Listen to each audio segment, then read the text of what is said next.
sigamos tal cual. La gracia de Dios es para que el pecado no nos domine.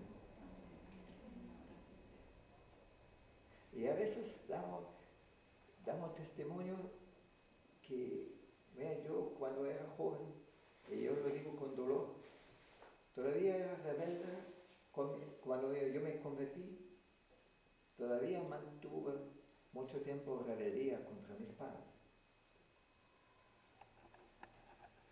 Estaba convertido, pero andaba con pelo largo. ¿Y sabe por qué andaba con pelo largo?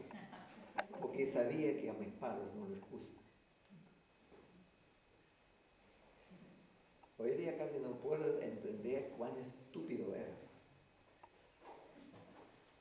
El Señor una vez, en la mañana, yo me recuerdo, en la mañana desperté y escuché con una claridad tremenda la voz de Dios. ¿Para qué tienes pelo largo? Entonces me sorprendió la pregunta, sí, yo sabía que era ese. ¿Para qué tiene pelo largo? Y no había manera de escapar.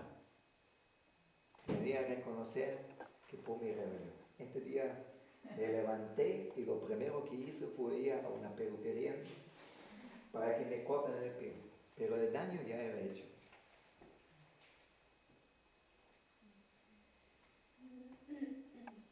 Entonces, en un lado testificaba mi padre el Evangelio y trataba de hablarles de Dios, pero en otro lado he hecho tantas cosas para herir su corazón, ¿sí?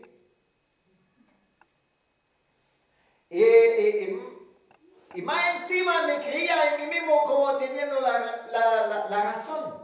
A veces, como adolescente, era muy eso.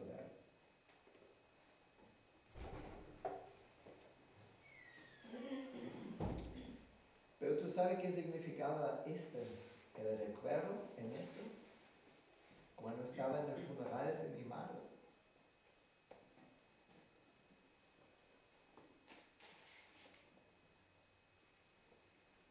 Que al morir no había dado ningún rastro de que se ha convertido al Señor. Y yo estando en el funeral me recordaba en todos los obstáculos que yo había puesto para que se convierta.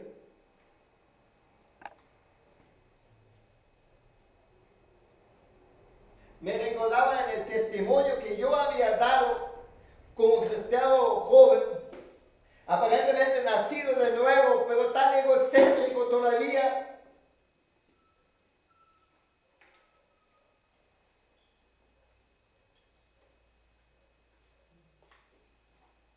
Sí, por causa de mí fue blasfemado el nombre de Dios.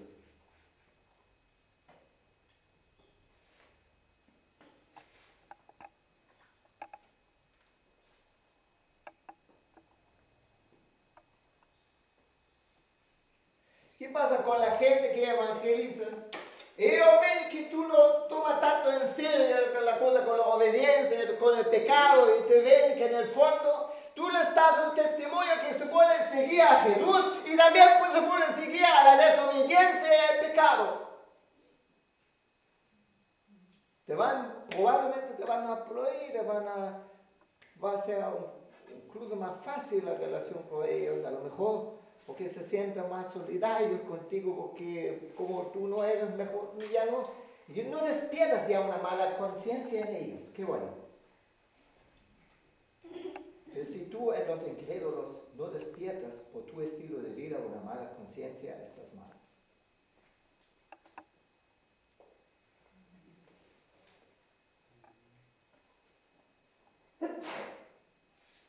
Porque cuando nos convertimos a un Dios santo, ¿sí o no? Y nadie jamás conoce al Señor sin arrepentimiento. Santificado sea tu nombre. Que Dios dé que más aún pueda ser un instrumento para que el nombre de Dios sea honrado. Y que tú puedas ser un instrumento para que el nombre de Dios sea honrado.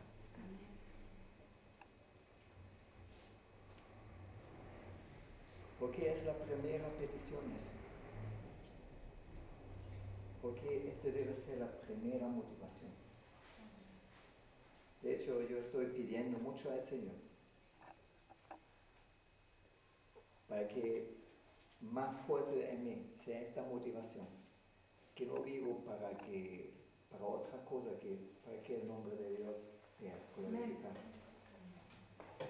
Es tan fácil y uno ve de repente, es tan importante que dicen otros y que uno mismo quiere ser honrado y uno mismo quiere brillar así.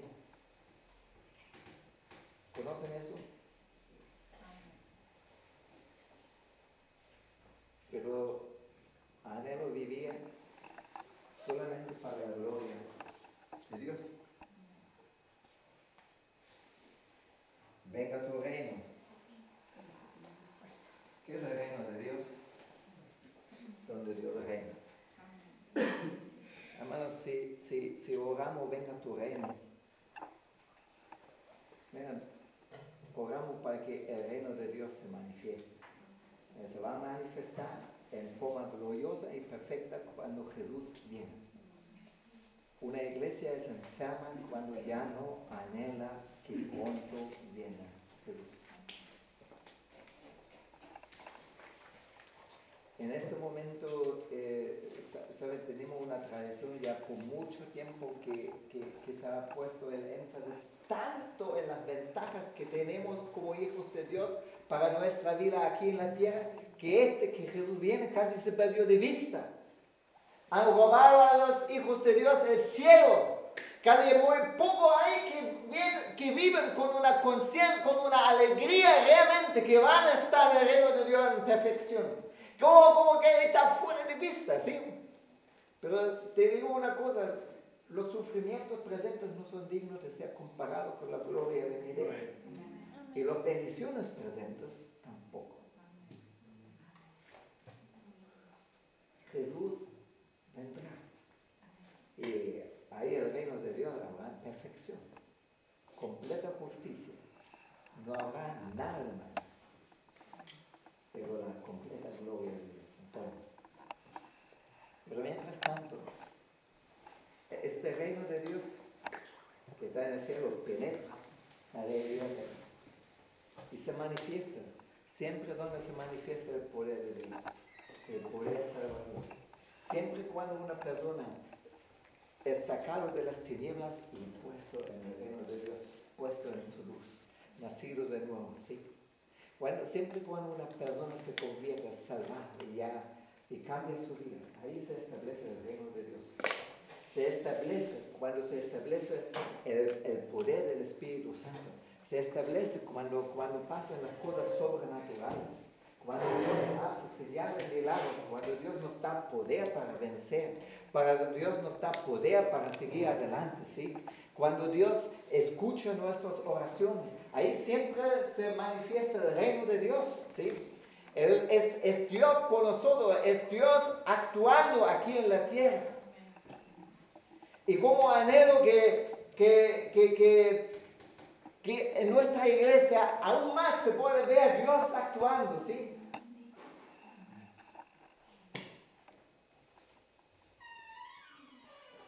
Y se establece. Por eso quiero que los cultos tengamos las manifestaciones del Espíritu Santo. Porque en estas cosas sobrenaturales se manifiesta Dios, se manifiesta su reino. La iglesia, hermanos, es la nación del reino. Cada reino tiene una nación, ¿sí? Y la nación del reino de Dios, el pueblo del reino de Dios, la iglesia. Y ahí, sobre todo, debe manifestarse el reino de Dios. Lo sobrenatural de Dios. Y claro, el reino de Dios tiene mucho que ver con la obediencia. Porque el reino de Dios es donde Dios reina. Donde le dejan reinar. Donde se someten a su reinado. Donde lo obedecen. Nadie puede pedir, venga tu reino, si no quiere obedecer a Dios. sería una hipocresía, sí. Quiero que venga tu reino, pero quiero hacer lo que yo quiero. Eso no funciona. Si decimos, por eso en el Padre Nuestro, Jesús explica esta petición un poco más y dice, venga tu reino, hágase tu voluntad, aquí en la tierra como en el cielo. ¿Cómo se hace la voluntad de Dios en el cielo? ¿Tú piensas cuando Dios da un orden a un ángel que el ángel discute con Dios? No, ¿cierto? Ahí nadie discute con Dios. Dios da una orden, obediencia al tiro. Y cada deseo, por eso, imagínate si los ángeles, estaríamos nosotros también fritos si los ángeles no obedecen a Dios. Pero obedecen. En el cielo nadie cuestiona la voluntad de Dios.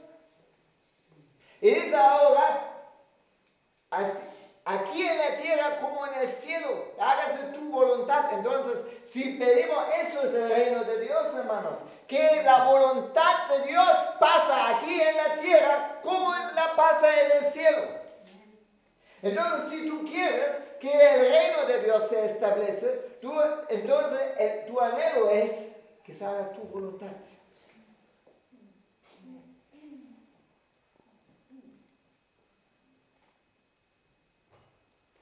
Y no podemos orar eso sin la disposición de que nosotros hagamos su voluntad. Como Jesús, a veces es difícil, ¿sí?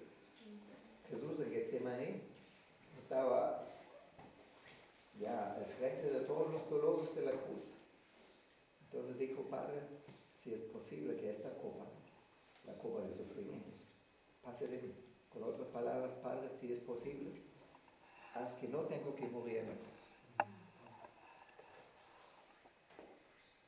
Esto nos muestra un poco la humanidad de Jesús, ¿sí? Pero que no se haga mi voluntad, sino la tuya.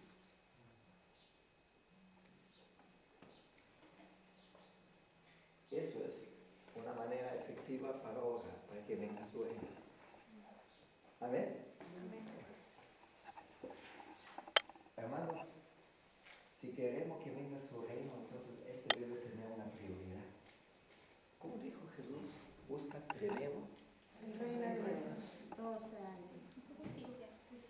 Busca primero el reino de Dios y su justicia. En griego la palabra su justicia se refiere al reino, no a Dios.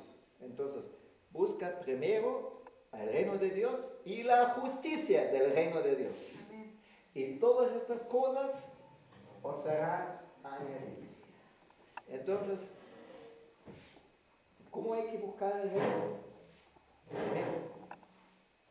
Primero. Hermano, ahí tenemos un problema muchas veces que tenemos otras prioridades que el reino. ¿Es verdad?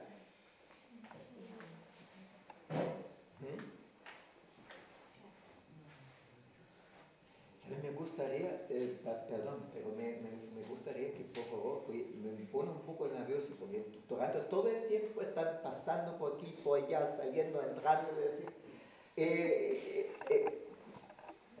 Y pido un poco que sean tranquilos y se concentran, ¿ok?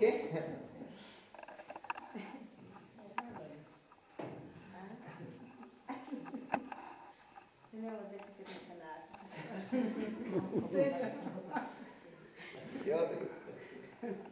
Bien.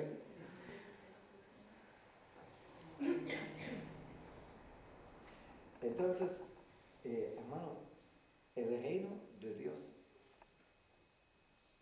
para que realmente seamos personas que oran así que Dios reacciona, el reino de Dios tiene que tener una prioridad. Que el reino se manifieste en mi vida. Que el reino se manifieste en mi entorno, en mi familia, en mi iglesia, en mi ciudad, en mi nación. Si oramos para que venga su reino, oramos, por ejemplo, nosotros tenemos una manera muy específica como centro de gracia de orar por su reino, es para que se establezca aquí en la Isla Teca, ¿sí? Entonces, si la próxima vez vas a hacer, Emanuel hizo ahora 500 invitaciones para el culto. Si la próxima vez llamamos para invitar a la gente, entonces tiene que ser algo que nos importa a todos, ¿sí? Hace poco tuvimos aquí algunas chicas de las Águilas que hablaban de una evangelización que se hace el 24 en la Universidad Austral. Ustedes tienen las invitaciones escritas, por favor, ¿qué les importa? No porque predico yo, con eso debería importarlo más, porque su propio pastor iba a predicar ahí, ¿sí? Y oran por mí, porque todavía no sé que decía, oran por mí, que Dios se glorifica en eso, pero debe importar, ¿me entienden? Imagínense, en Alemania hay una iglesia donde hace 13 años, casi 14 años, salimos. En el transcurso de tantos años, en esa iglesia cambiaron muchas cosas. Un montón de gente ni nos conoce, nunca nos ha visto. Pero ellos, en la hora de intercesión, todavía oran por nosotros.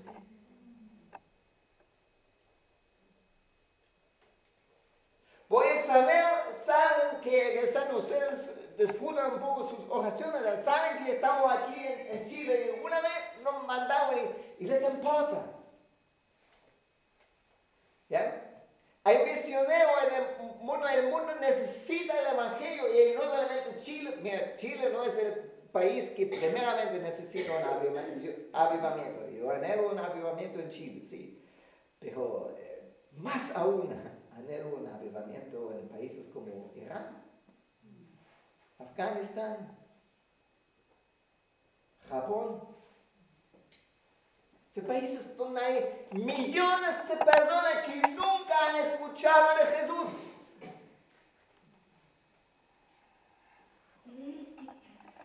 Hermano, que nos importe eso. Tenemos gente en nuestra iglesia que tiene un llamado, que recibió un llamado para la misión.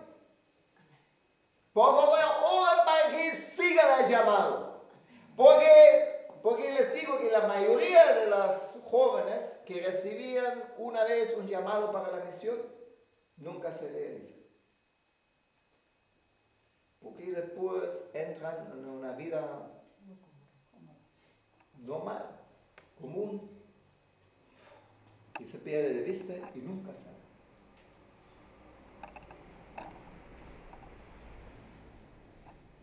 Que no sea así. Si tienes un llamado, no puede haber otra cosa más importante en tu vida.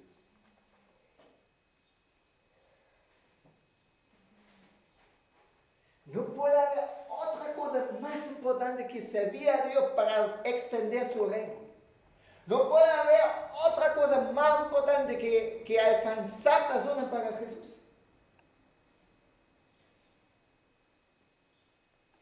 Venga tu reino.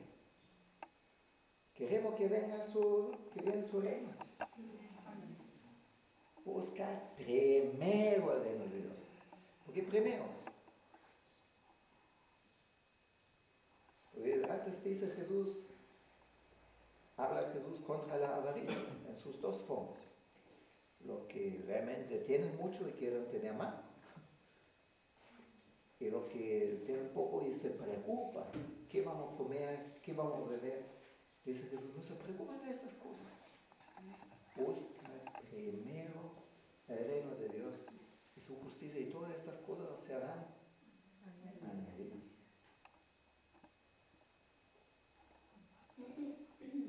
Y la mayoría vive diferente. Busca primero la añadidura.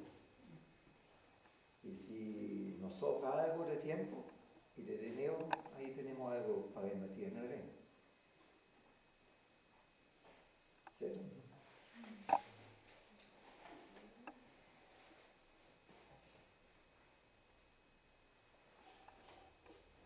Danos hoy el pan nuestro de cada día. No quiero hablar mucho de esta petición. Este incluye todo lo que necesitamos para nuestra vida, para que funcione. Dios sabe que necesitas también ingresos. Dios Dios sabe que necesitas también alimento. Dios sabe que necesitas también un techo sobre tu cabeza. Y Dios provee. Y pedimos por la provisión de Dios.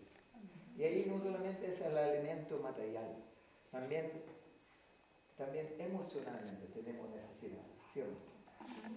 También de eso se preocupa Dios.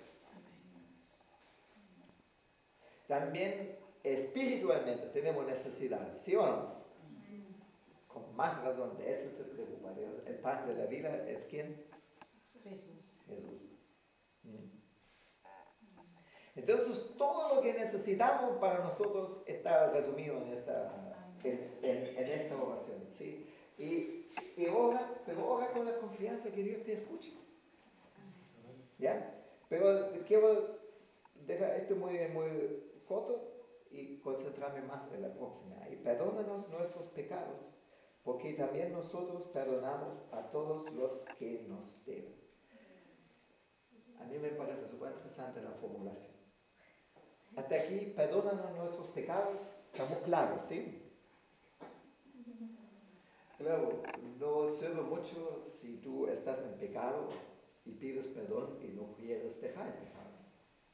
¿Para qué pides perdón? Sí. El perdón es para los que quieren salir del pecado, no para los que quieren seguir en la desobediencia. Entonces, perdónanos nuestros pecados, pero ahí dice una medida. Y dice, porque también nosotros perdonamos a todos los que nos deben. Ustedes conocen la formulación de Mateo, perdónanos nuestras deudas, así como nosotros perdonamos a nuestros deudores, en la misma medida. ¿Por qué habla de deudas? Mira, normalmente cuando pensamos en pecado, pensamos en lo malo que hemos hecho, ¿cierto? Pero cuando dice Jesús, perdona nuestras deudas, en Mateo, ahí no pensamos solamente en lo malo que hemos hecho, sino también en lo bueno que no hemos hecho. Lo que debemos a Dios, ¿sí? Ahí lo dice en Lucas, lo que leo ahí dice, perdónanos nuestros pecados. Los pecados tienen estas dos dimensiones. Son lo que hacemos mal, pero también es lo bueno que no hacemos. Es el amor que negamos al prójimo. Es el amor que negamos a Dios, ¿sí? Dice, cuando alguien sabe hacer el bien y no lo hace, es pecado. Entonces, ya miles de veces hemos predicado que el perdón de nuestros pecados tiene una conexión con la medida como nosotros perdonamos a otros. Por eso es la única petición del Padre Nuestro en Mateo que Jesús explica. Porque él dice, si vosotros perdonáis a los que los ofenden, también vuestro Padre Celestial os perdonará. Si vosotros no perdonáis, tampoco vuestro Padre Celestial perdonar. Eso es bastante fuerte, ¿sí? Se tiene que ver que la gracia de Dios tiene que fluir. Yo no puedo recibir la gracia de Dios y entregar la gracia de Dios. Porque si yo no perdono, es como declaro que esto otro que me hizo daño, eso es pecador, pero yo no.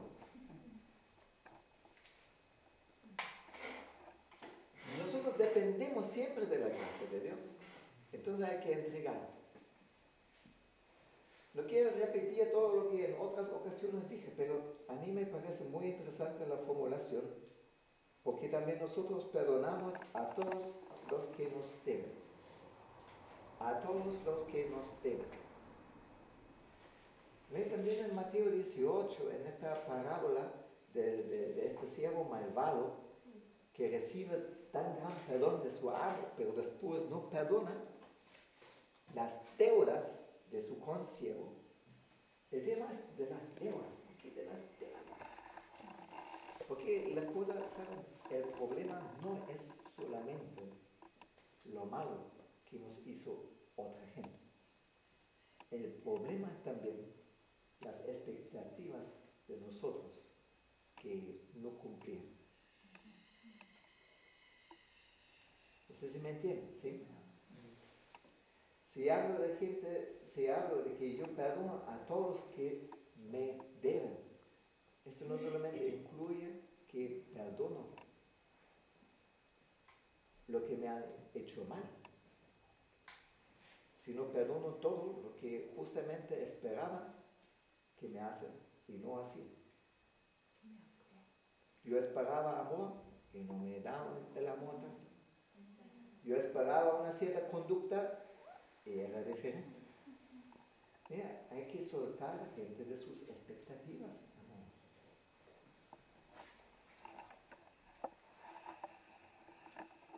¿Cuántas veces tenía una persona amigo que habló de su cónyuge y todavía no cambió? Y siempre explicamos que hay que dejar un poco que tiene que cambiar, hay que amar a las personas así como son, ¿sí? Dios va a cambiar. Pero justamente para que cambie hay que soltar de mi expectativa.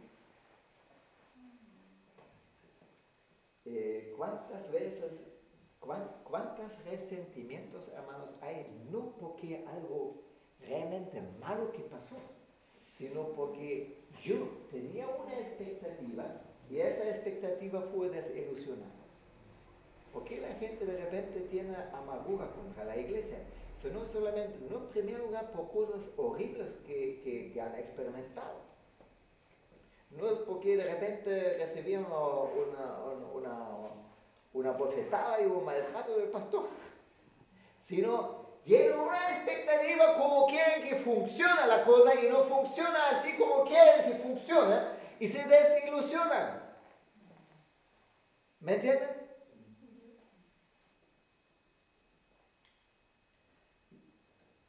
Entonces, seguramente piensa un poco cuál gente te debe en ese sentido algo. Y perdón incluye también que las sueltas de tus expectativas. Porque la gente es así como es. Dios puede cambiarlos, pero tú no tengas expectativa y decir, porque esto causa resentimiento. Entonces, no solamente perdonar lo evidentemente malo, sino perdonar también lo que tú esperabas que hacen y no hacen. Lo que tú esperabas como tiene que ser, no son así. ¿Cierto?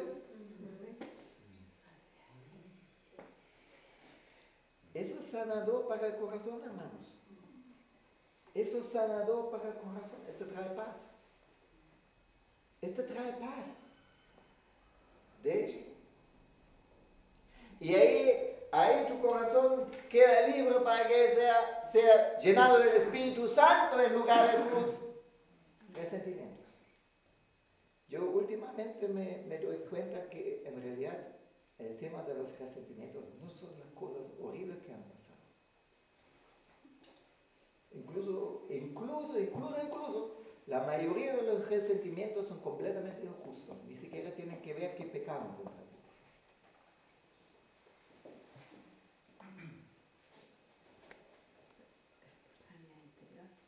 Si no solamente tienen que ver que tú piensas, así tienen que ser, y no son así. ¿Ya? Así que ese es un tema, necesitamos sanidad en nuestro corazón. Y la sanidad entra, ¿sí? Yo en frecuencia, hermano, ahora antes era cada día, ahora yo no es cada día, pero en frecuencia yo uso el Padre Nuestro como guía de mi oración. Y siempre cuando llega a esta petición y perdona nuestras deudas, así como perdonamos, yo pienso, me examino, yo busco a quién voy a perdonar. Entonces ahí tengo incluso toda una metodología de búsqueda. Yo primero pienso que las personas más cercanas son los que más nos llegan, ¿sí? Entonces primero pienso, hay algo que me enojaba del adoro, o que me molestaba, y a lo mejor ya después, Porque a veces la tapamos abajo, tapa arriba y ahí queda. Entonces, yo trato de sacar, hay algo y busco, hay algo que no he perdonado. Yo pienso en todos los conflictos que tenía y examino mi corazón si realmente he perdonado. Mira, tenía cosas que cada día estaba en oración declarando perdón durante meses hasta que realmente era solucionado. No, agua ya no es por actual, pero había cosas en mi vida así que no eran tan fáciles, ¿me entienden? Pero hay que examinarte porque tú no puedes andar con resentimientos. ¿Cómo sabes que no tienes resentimiento contra una persona? Mira, si la persona ante ti es como nunca ha hecho algo malo contra ti, no tienes resentimiento. Si todavía la identificas con lo que has sufrido por causa de ella, tienes resentimiento. Entonces, perdona. Porque tu corazón no debe ser un lugar de resentimiento, sino un lugar del trono de Dios en ti, ¿me entiendes? Un lugar de gloria. Tú debes no ser un vehículo de los resentimientos, porque el origen de todos los resentimientos es el diablo. Tú debes ser un vehículo de la gloria de Dios. Tú eres un templo del Espíritu Santo. Tú eres una casa de Cristo. Tú eres luz en este mundo oscuro. Tú eres un hijo de Dios. Tú debes ser lleno del Espíritu Santo. Si no lo somos, no es porque Dios prefiere llenar a otros y no a ti. Si no somos llenos del Espíritu